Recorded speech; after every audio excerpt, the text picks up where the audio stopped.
Hey guys, welcome back to my channel. So today I am doing a video that I have attempted many times and failed every single time. So essentially the idea of this video was to read books from genres that I don't like or genres that I don't read from often. I kind of like put the idea on the back burner because I tried it a few times and every single time I got like one or two books into it and then I was hating life and I didn't want to do it anymore. But it was always an idea that I wanted to come back to. So we're trying it again. So obviously, like the title says, I will be reading books from my least favorite genres. So to give a little insight into what genres I like and what genres I don't like, I would say that my top three most read or my top three favorite genres are romance, fantasy, and horror. And then my three least favorite or least read would be thrillers, young adult contemporary, and sci-fi. And that's not to say that these are genres that I don't like or that I never like.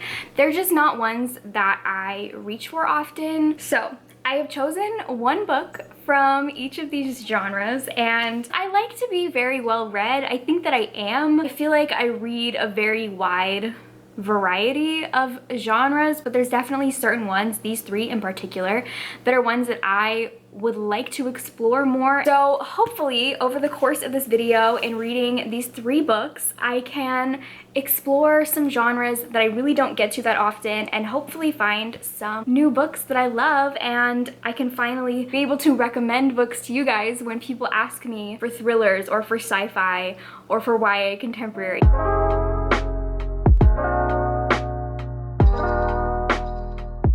Okay, so the genre that I'm going to read from is thriller. I first kind of want to take a little look at my thriller shelf on Goodreads. I went through all the books that I've read and I marked all the ones that were thrillers so that I could show you guys kind of already where I stand with the genre, because this is definitely the one out of these three that I struggle with the most. So looking at my thriller shelf, I've read 9 thrillers. Which isn't a lot. As you can see, I've only rated one 5 stars, and that's You by Caroline Kepnes. Now, this was the very first thriller that I ever read. I read it back in 2015. Do I think it would still be 5 stars if I read it today? I don't know. I really loved the show, and this is always a thriller that I've kind of used as like proof that I like thrillers. But then we go down.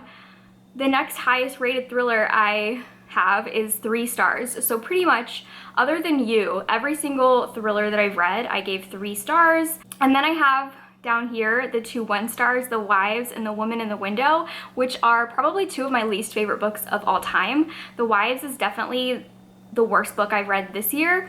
I absolutely hate that book. I hate both of these books a lot. And I think these are the 2 last thrillers that I've read, so I think that's why I have such a bad taste in my mouth about thrillers, is because these 2 books were just like god awful. But for the most part, thrillers kind of land in the 2-3 stars for me. Like, they're fine. All of these 3 stars, I couldn't tell you a single thing about them. For example, The Turn of the Key and The Whisper Man, I think I originally gave both of those books 4 stars, and I said that I liked them, and I did, but I almost feel like I was trying so hard to like them that I sort of influenced myself to think they were better than they were, because within a month after reading both of these books, I literally forgot that they existed. And like right now, I can't tell you anything about the plots of them or what happened in them or what I liked about them. So I moved them both down to 3 stars, and that's kind of where thrillers tend to land for me. And through reading all of these thrillers that I've read, I have realized that I hate domestic thrillers. You know, have some sort of like husband and wife and like a secret, and the husband is like maybe a bad person. I don't care. I also do not like thrillers where the main character is an alcoholic or does drugs or has some sort of like mental health problem that makes them an unreliable narrator. I really don't like that, because I every time that I've read it, it's done really poorly. I don't like mental health and addiction being used as like plot devices to make a thriller more mysterious because the main character that you're following isn't reliable. So those are the two main things that I don't like in thrillers. So with that being said, I think I found a thriller that does not have either of those, and that is When No One Is Watching by Alyssa Cole. So this is a thriller about gentrification. It takes place in Brooklyn and follows this woman who lives in this Brooklyn neighborhood, and she is noticing that her neighbors have started to move out or straight up disappear, and white families are moving into their houses. She kind of stumbles upon this conspiracy maybe of why that's happening. So this sounds really cool. I do have high hopes for this because I am a really big fan of Alyssa Cole's romance books, and this is her first thriller, so I'm excited to read outside of her normal genre. And I also feel like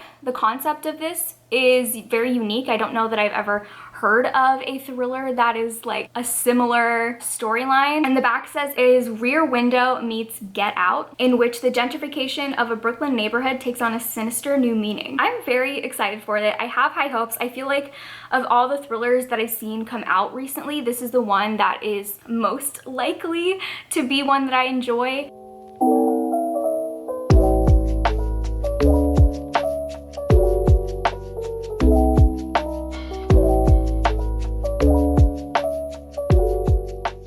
Okay, so my first impressions, I really like the main character, Sydney. So she recently got divorced or her husband died. I'm not 100% sure. So she's moved back home to her Brooklyn neighborhood that she grew up in. And at the very start, she's like sitting outside on the front steps, and this walking tour comes by giving a tour of the neighborhood, and she overhears the things that the tour guide is saying, and it's a very white centric view of the history of the neighborhood. And so that kind of really frustrates her and motivates her to create her own walking tour, giving like the actual Black history of the neighborhood. And also a couple of her neighbors have recently moved out, and there is a white couple that moved in, and it is a guy named Theo and his girlfriend or ex-girlfriend. I'm not really sure if they're together or not, but they moved in, and he is the other point of view character. So it's Sydney and Theo. And I think him and his girlfriend, I'm still not sure if they're together or not.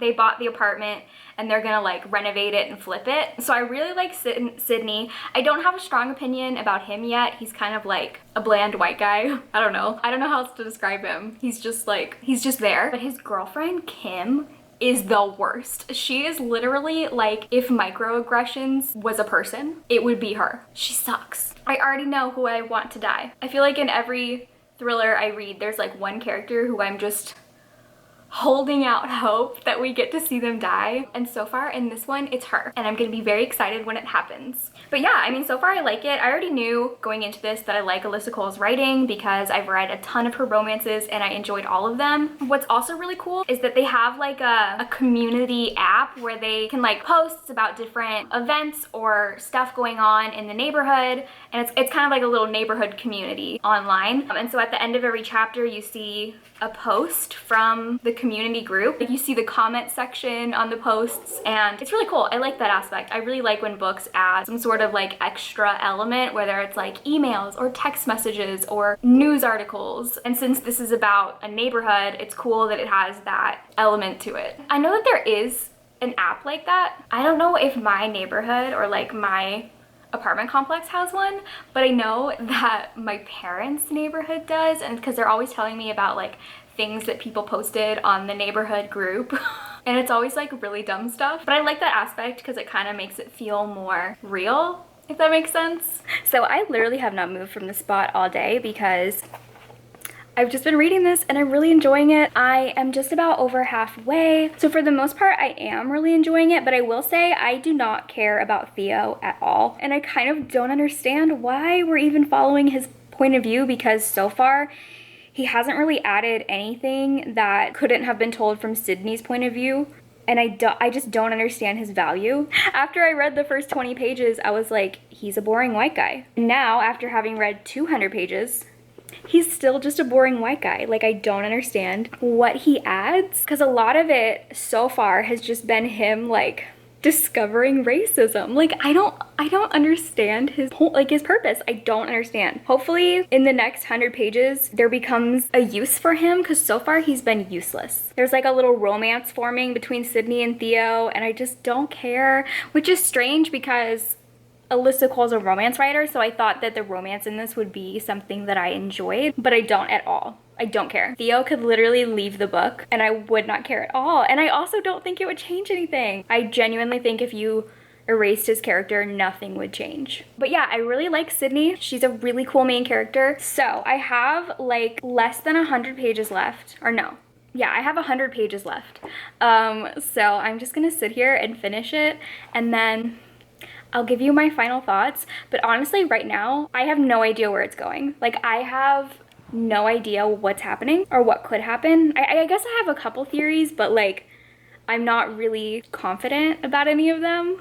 All right, I finished When No One Is Watching, and I really liked this. I think I'm gonna give it 4 stars. I really liked the last 50 to 30 pages. It took a turn that I did not see coming at all, but I liked it. It was kind of weird, but I liked it. I totally get the Get Out comparison. It definitely reminded me of Get Out, but it also reminded me a little bit of one of the Purge movies. I can't remember which one it is, because I get all of them mixed up, and in my mind it's all one movie. Not like plot-wise, but just in the vibes that movie had. There were parts of this book that was really reminding me of that. So yeah, I'm really excited that I liked this, because this was definitely the genre that I like the least. And I've also never rated a thriller 4 stars. So this now might be my favorite thriller. Oh my god. We really did something today. I hope Alyssa Cole writes more thrillers. I am going to put in the description some links to a couple Own Voices reviews for this, because like I said, most of this book centered around gentrification and racism and microaggressions. And I'm sure that there was a ton of stuff that I didn't pick up on just because I'm limited to my own experience. And so I was reading a bunch of Own Voices reviews just a minute ago, and there was a couple that were really insightful, so I'm gonna link them down below. And I'm just so excited that I liked this, because I've said this before, I always want to like thrillers, but for some reason they just never meet the mark for me. But this is really good.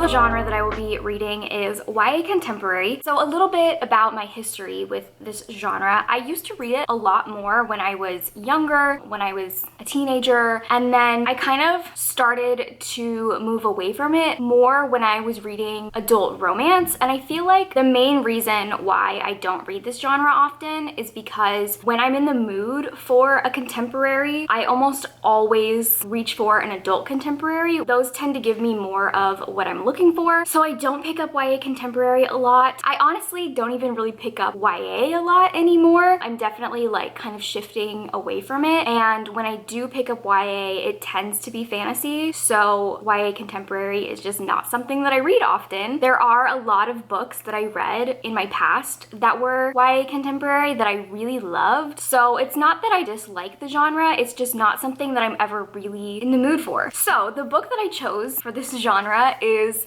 American Royals by Katharine McGee. This is kind of like an alternate history.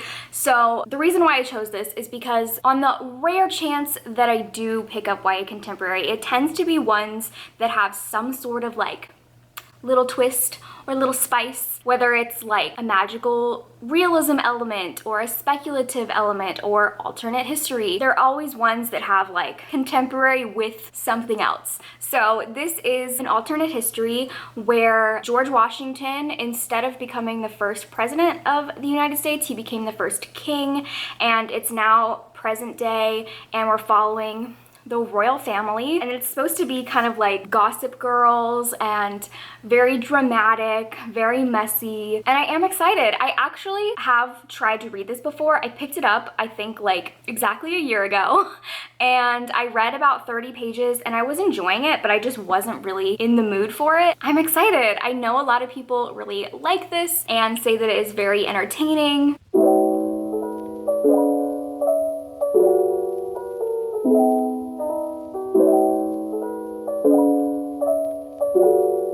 Okay, so I've read about 50 pages, which means I passed where I was the first time. I can talk a little bit more about what this is really about. We're following 4 different perspectives. 2 of them are the 2 princesses. So in this royal family, there is the oldest princess who is next in line to be queen, and she is going to be the first woman who is able to become like the sole ruler. Before her, it has always been the first male child, and she's now the firstborn woman that is going to ascend to the throne. And then we have the 2 younger royals, Princess Samantha and Prince Jefferson, and they are twins. So we're following the older princess and the younger princess. And then we have Nina, who is Princess Samantha's best friend, and she's in love with the prince. So she's in love with her best friend's brother. And then we have Daphne, who is the prince's ex-girlfriend. So those are the 4 perspectives that we're following. And so far, it's already super messy. I feel like I need to draw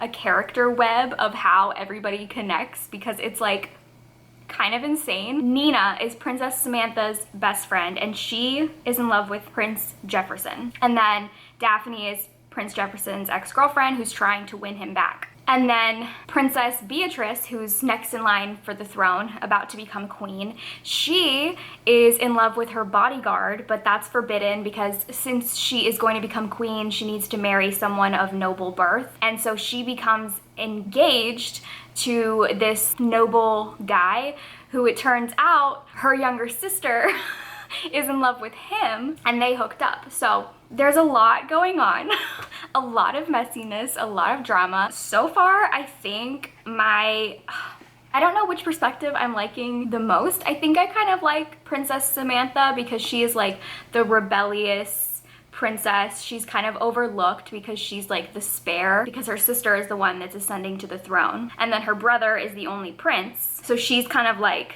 the one that nobody really cares about or pays attention to. So she's very like rebellious and kind of wild. And then I also kind of like Daphne. She's definitely being like portrayed as the villain of the story because she's very manipulative and sneaky, and she's really trying to get Jefferson back. But I really like her because in her chapters, it was talking about how like she has worked her whole life to become royalty. Like she is working hard for this, and she did all this stuff to put herself in Jefferson's life so that she could date him, so that she could eventually marry him, so that she could eventually become a princess. And I'm like, you know what?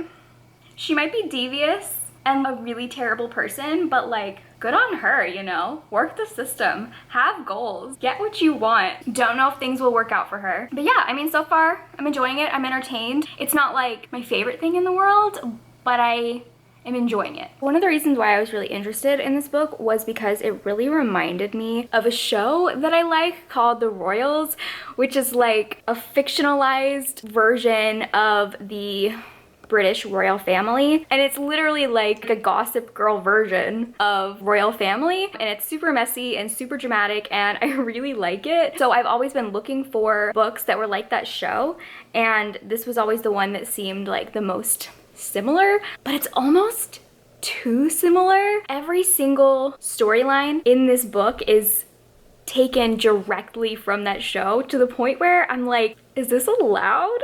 Like, it's so blatant. I don't know. Like, literally every single plot line was from the show. There's the princess and bodyguard romance. There's the being in love with the person that your older sibling is betrothed to. There's the whole sibling rivalry between the older heir sibling and the younger spare. There's even the twins. The twins are the same from the show too.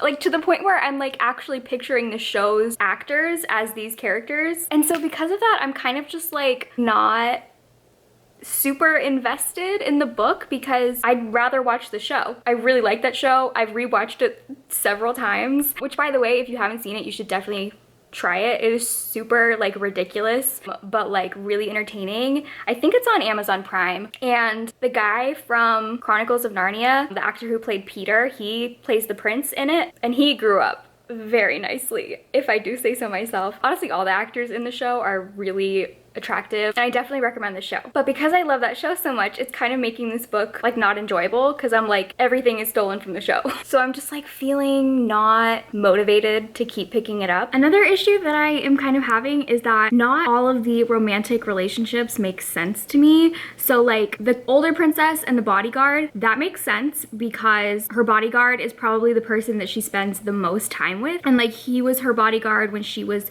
going to college, and they spent like a lot of one-on-one time together, so that makes sense that they would like fall in love with each other. And then the prince and his sister's best friend also makes sense because they've known each other since they were little kids. They also spent a lot of time together, so that makes sense why they're in love. But then the younger princess and the guy that her older sister is betrothed to, that makes no sense to me because literally they met and made out that same evening, and then he became betrothed to her sister, and suddenly like she's in love with him and she has dibs on him, and like she's so mad that her sister would like betray her like this.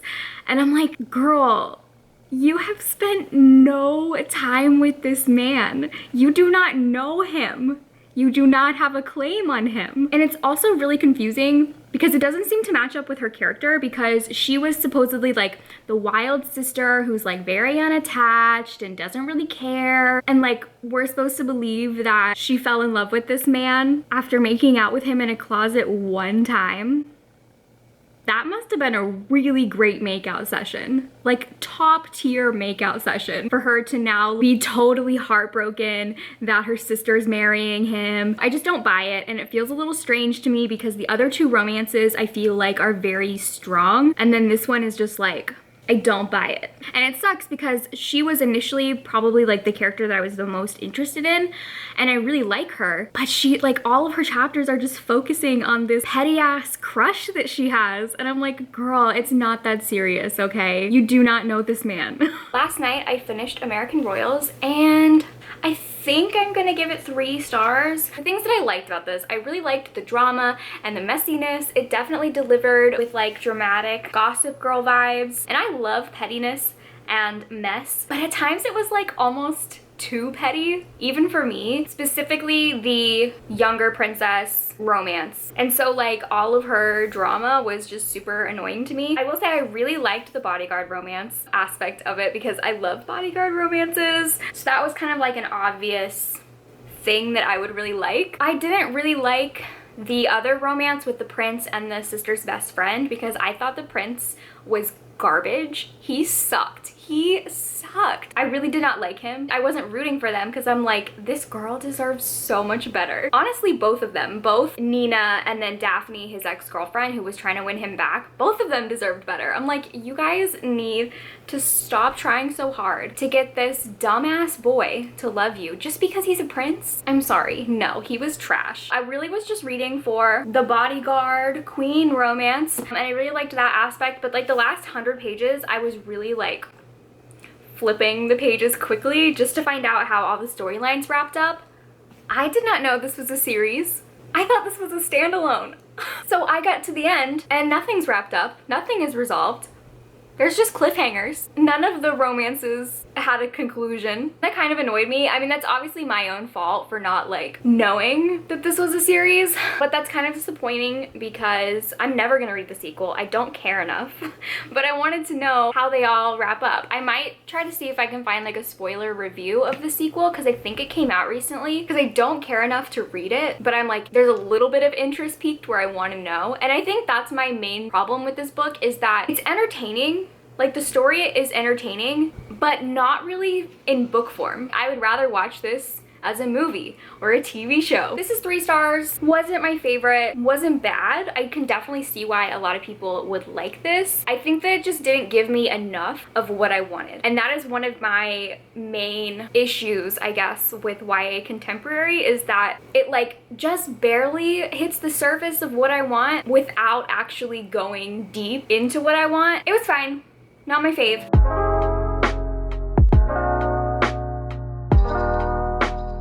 So the last genre that I'm doing is sci-fi, and it's very interesting because I really don't read sci-fi ever. And when I say sci-fi, I know there's a lot of different types of sci-fi. I'm specifically talking about space sci-fi because I know that like technically post-apocalyptic falls under sci-fi, I think, or maybe it's like under dystopian. I don't really know, but I read a lot of post-apocalyptic, but I don't read a lot of space sci-fi, which is strange because when I look at my favorite TV shows and movies, there's a ton of sci-fi. But for some reason, when it comes to books, I feel a little bit intimidated by sci-fi books. I think it has to do with I'm much more of a like creative art mind. Like I was always better at English and history rather than science and math. It's much easier for me to read fantasy books because I feel like those are so much more magic and make-believe based, whereas sci-fi, it's obviously sci-fi, science fiction, so it's rooted in reality and fact and scientific principles that I don't really understand. In my head, I think it's intimidating. Although every time I've read sci-fi, I think for the most part, I really enjoyed it. So let's take a quick little look at my sci-fi shelf on Goodreads. So I went through all my books and I put together the sci-fi books that I've read minus post-apocalyptic or like ones that take place on Earth, because I don't really know if those count as sci-fi. Again, I don't know much about the genre because I don't read it often. So I have 14 books on my shelf. And as you can see, they're all 4 or 5 stars.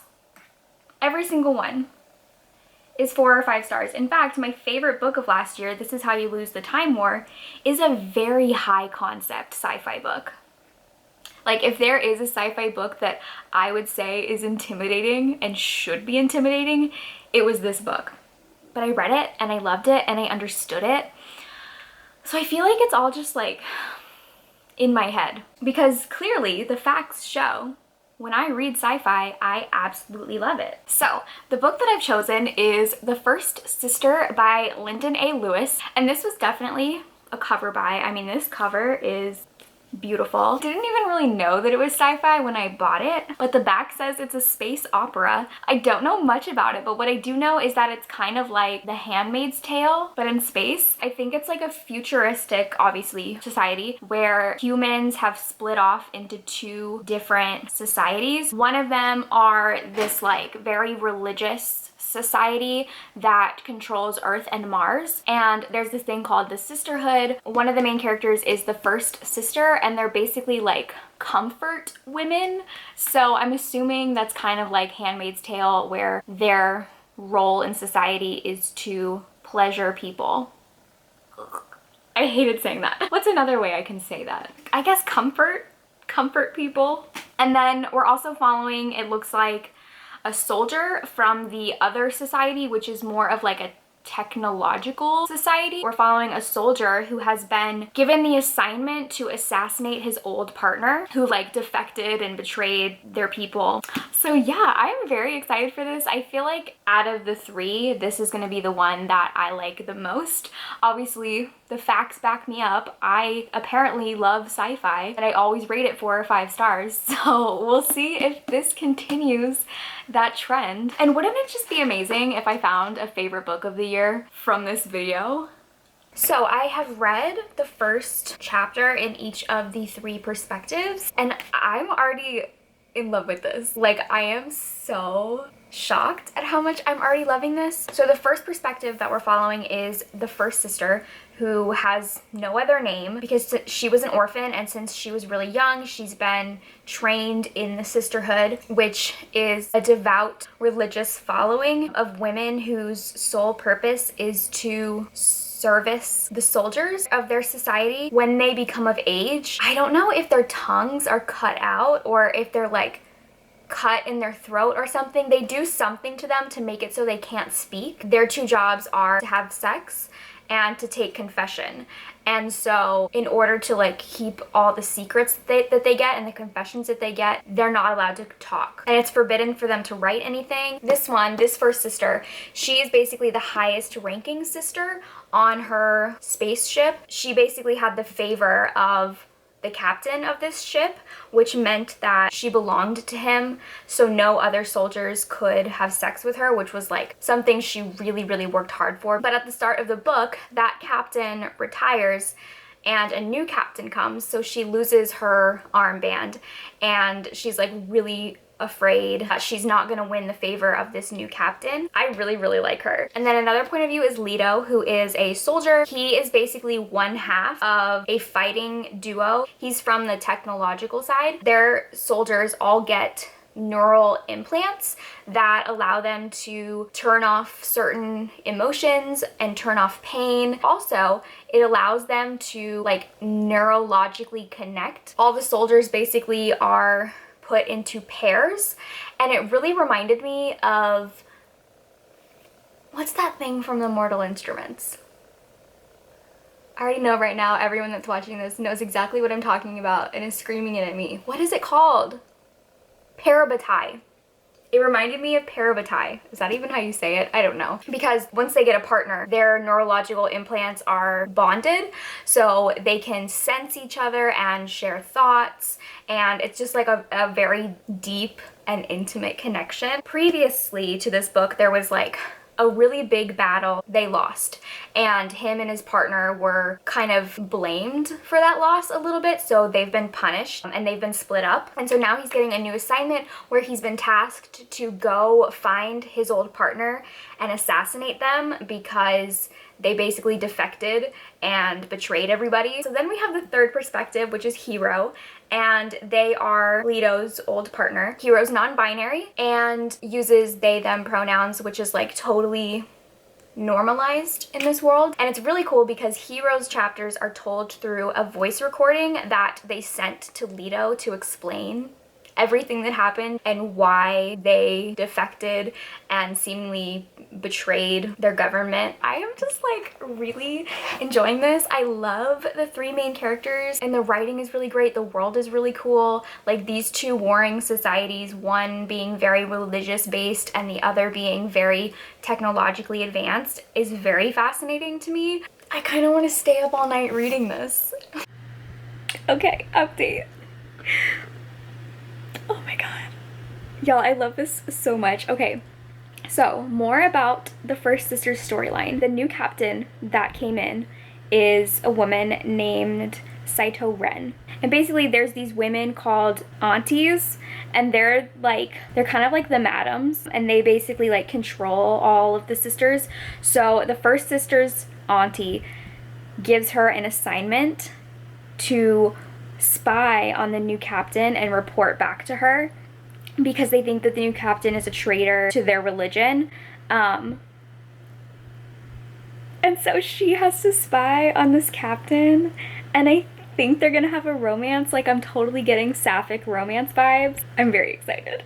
Okay, also I have to say, with Leto and Hiro and their bond, I don't know if it's a romantic thing, because they've both said that they love each other, and then the way that they talk about each other is very romantic. But I don't know if they are romantic or if it's just such an intense bond. But the way that they talk about each other it really gets me. So Leto said, "The first time I met Hiro, I hated them. Now I feel lost without them." And then in one of Hiro's voice messages, he was like, "If we lose ourselves, at least we'll lose ourselves together." They're so cute. So I ended up staying up all night to finish The First Sister, and you guys, I think it's kind of obvious at this point. I'm giving this 5 stars. I have not stayed up all night to read a book in so long. I haven't been this obsessed with a book since I read The House in the Cerulean Sea by TJ Klune, which is probably my favorite book of all time. This is own voices for the non-binary rep and the bisexual rep, because I don't know if I mentioned it, but The First Sister is bi. I realized that I really love books where we're following different points of views and different storylines that seemingly don't really have a connection, but they're like both heading towards the same place and eventually the storylines connect. I just think that is so much fun because it's like you fall in love with this story and these characters, and you fall in love with this story and these characters, and then to see those like intersect is a lot of fun. I also really liked the conversations around agency. Something that ties the three main characters together is the fact that at one point or another throughout the book or throughout their own lives, they've had their agency stripped from them. Each of their own journeys is kind of trying to navigate that and reclaim their own self and their own identity. So that was a really interesting story to be following. And I cannot wait for the sequel. I'm like a little bit mad that I read this so early after it being published because I want to read the sequel right now. I'm really excited with the direction that the story is taking. I'm just honestly so impressed with this. I think this is a debut. I'm not 100% sure. I could keep talking about this forever. This was amazing. So now that I've read these 3 books, I kind of wanted to reflect a little bit on if I learned anything through this process. For thrillers, I think I have learned, going forward, I need to make it more of a priority to seek out thrillers by authors of color and ones that explore more diverse and unique ideas. I definitely learned that I need to read more sci-fi. Clearly I love it. I don't know why I don't read more of it. I'm definitely going to make it a priority going forward to read more sci-fi. Luckily, I have tons of sci-fi on my TBR shelves that I can get to as soon as I want. And then lastly, I think I've really solidified my conclusion that YA contemporary is just not really for me anymore at this time in my life. Not saying that I'm never gonna read YA contemporary anymore, because there's definitely some authors that I really already know that I enjoy their books, and I never want to completely cut out a genre because I'm always open to trying again, but for the most part, I think it's safe to say going forward that YA contemporary is not a genre that I will be picking up often. So I am very excited that I successfully completed this video. You guys have no idea how much of a struggle this video has been in the past. I hope you guys liked this video. Thank you for watching, and I will see you in my next one. Bye!